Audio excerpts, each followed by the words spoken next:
तो स्वागत है यार आपका एपिसोड नंबर 7 में Tomo Chan is a girl के। तो पहले पिछले एपिसोड भी देख लेना और अगर ये वीडियो अच्छी लगे तो चैनल को सब्सक्राइब कर देना और बेल आइकन जरूर प्रेस कर देना। तो चलो यार वीडियो शुरू करते हैं। अब एपिसोड की स्टार्टिंग में हम देखते हैं कि जैसे कि जून कराटे सीखता है, इसलिए वो रोड पर रनिंग कर रहा होता है अपना स्टेमिना इंक्रीज करने के लिए। तो जैसे कि पिछले एपिसोड में हमने देखा था कि जून ने टाकेरू से कहा था कि मैं टोमो जैसा बनना चाहता हूं। अब इस एपिसोड में हमें जून का 10 साल पहले का फ्लैशबैक दिखाया जाता है जब जून और टोमो पहली बार मिले थे। अब फ्लैशबैक में हम देखते हैं कि जब जून छोटा था तो वो टोक्यो शहर से शिफ्ट होकर आ जाता है एक छोटे गांव में और जून के साथ ही था टोमो का घर। अब जब जून अपने घर में बैठकर गेम खेल रहा होता है तो वो पहली बार टोमो को देखता है जब वो एक दीवार के ऊपर बैठी होती है। अब टोमो यहाँ पर दीवार को पार कर जून के घर के अंदर आ जाती है और जून के साथ जाकर बैठ जाती है और वो जून को कहती है कि मैंने सुना है कि तुम टोक्यो शहर से आए हो। और जून कहता है कि हाँ, उसी शहर से आया हूँ। अब जून यहाँ पर टोमो की तरफ ज्यादा ध्यान नहीं देता, वो अपनी गेम खेल रहा होता है। पर अचानक से टोमो जून को कहती है कि ये गेम मुझे काफी मजेदार लग रही है, दो मैं भी खेल कर देखूं। और टोमो जबरदस्ती वो गेम खींच लेती है जून से और टोमो यहाँ पर उस गेम को खेलते खेलते तोड़ देती है। अब जून को गुस्सा आ जाता है और वो टोमो के एक मुक्का मार देता है और जून यहाँ पर मुक्का मारने के बाद कहता है कि ये मैंने क्या कर दिया। तो टोमो कहती है कि बस, मैंने तुम्हारी इतनी प्यारी चीज तोड़ दी, तुम मेरे एक ही मुक्का मारोगे, मेरे और मुक्के मारो। पर जून कहता है कि नहीं नहीं, बस सही है, एक ही बहुत है। तो टोमो कहती है कि चलो ठीक है, तुम्हारा एक आसान हो गया मेरे ऊपर। अब अगले सीन में हम देखते हैं कि जून घर में होता है। अचानक से टोमो का पिता वहां पर आ जाता है टोमो को लेकर और टोमो का पिता जून को कहता है कि तुम्हारा जो भी कुछ टूटा है मैं उसके पैसे दूंगा। और टोमो यहाँ पर थोड़ी सी रो रही होती है और टोमो का पिता और टोमो दोनों जून से माफी मांग रहे होते हैं। पर टोमो के पिता का इतना बड़ा साइज देखकर जून डर जाता है और दूसरी तरफ से अचानक से टोमो की माँ भी आ जाती है, जिसे देखकर टोमो का पिता और टोमो दोनों जून के पीछे छुप जाते हैं। अब टोमो की माँ यहाँ पर जून से माफी मांगती है और जून यहाँ पर कुछ ऐसा देख लेता है जिनसे जून को प्यार हो जाता है। अब यहाँ पर टोमो की माँ टोमो को कहती है कि जाओ जून से माफी मांगो। टोमो यहाँ पर जून से माफी मांगती है और उससे कहती है कि क्या तुम मेरे दोस्त बनोगे। और जून और टोमो यहाँ पर दोस्त बन जाते हैं। अब यहाँ पर टोमो और जून रोज इकट्ठे खेलने लगते हैं और टोमो यहाँ पर बहुत ही ज्यादा अजीब खेल खेलती है, जैसे कि पहाड़ों पर चढ़ना, नदियों में छाल मारना। अब अगले सीन में हम देखते हैं कि टोमो मिसुजू को इंट्रोड्यूस करवाती है जून से और मिसुजू यहाँ पर जून से कहती है कि तुम टोक्यो से आए हो पर तुम्हारी शक्ल एकदम कूड़े जैसी है। अब वो तीनों चले जाते हैं कीड़े मकोड़े पकड़ने।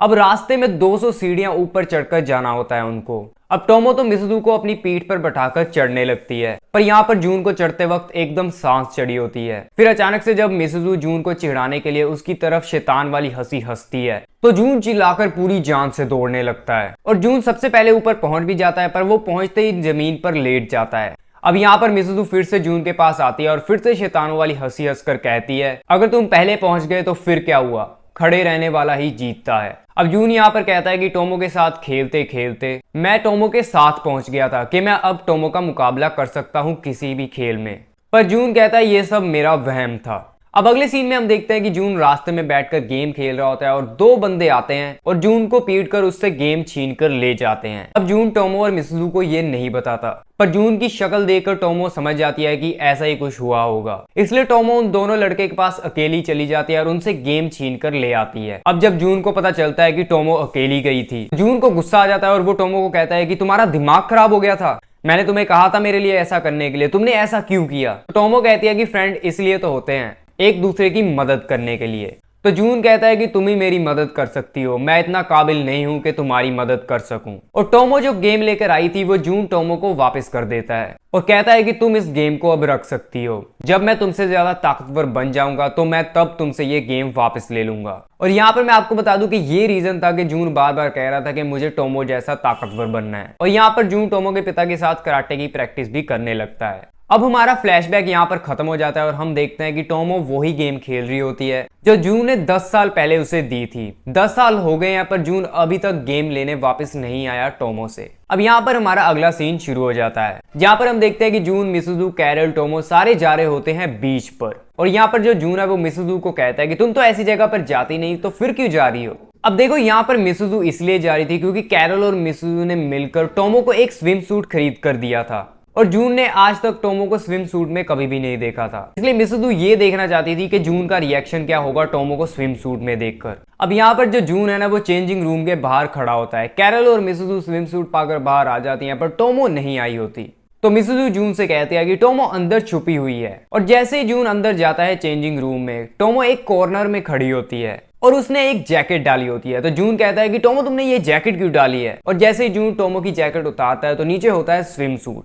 और टोमो को स्विम सूट में देखकर और उसकी डमीज देखकर जून हक्का बक्का रह जाता है। और जून टोमो की जैकेट पकड़कर उसकी जिप लगा देता है, जिससे टोमो की सांस बंद होने लगती है। अब अगले सीन में हम देखते हैं कि कैरल और टोमो बीच पर खेल रहे होते हैं, पर जून मिसुजू के साथ एक साइड पर मुंह उतार कर बैठा होता है। पर अचानक से वहां पर टोमो आती है और टोमो जून को कहती है कि चलो जून खेलते हैं।